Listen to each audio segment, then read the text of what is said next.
Welcome back. 724. Yep, there's the problem spot. We'll check back in with Chip shortly. You'd like a Ford Mustang, wouldn't you, Dan? Well, yeah. Well, sure. I mean, I had one at one point. Okay. And I loved it. It was like it was my first stick shift, and I was on Grapevine Highway trying to figure out how to drive this thing, and I just started crying in the middle because I was in the middle trying to figure out how to.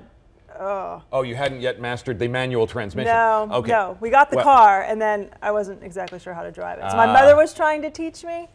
Oh, it was a mess. But I love that car. Well, and Ed, here's what I'm wondering. We know the Mustang looks great. What about the comfort? Maybe I'm getting old, but the last time I... Maybe last time I sat in a Mustang, I didn't find it extremely, ergonomic. Well, Dan, we are getting old now, aren't we? In fact, I was going to say, if you were born between 1940 and 1960, you would realize that Ford finally got the redesign of the Mustang right. Even in the last configuration, I always thought the opera window in the back was a little clunky, although the convertible version looked like a retro Mustang and was great.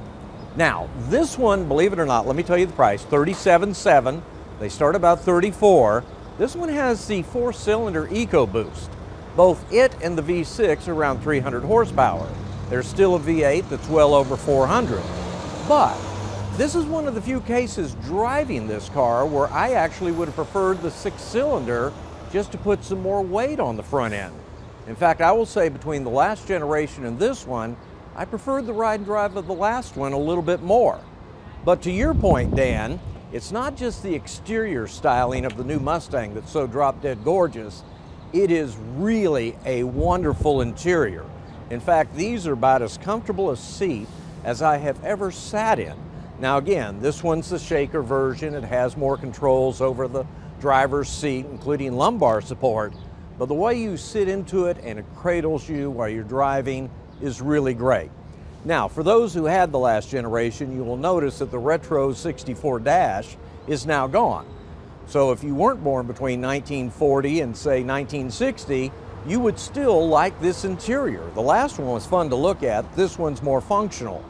And I don't have the in-sync navigation system on, but it, to me, is a definitive improvement.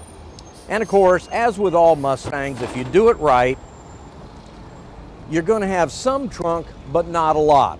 And for those who owned them back in the 60s, you'll know exactly what I'm talking about.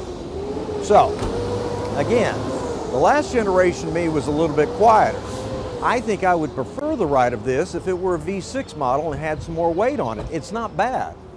But when you consider the interior and the way they've redone that and the exterior styling, I can see why the Mustang is now outselling all the other retro cars. With that, y'all have a good weekend.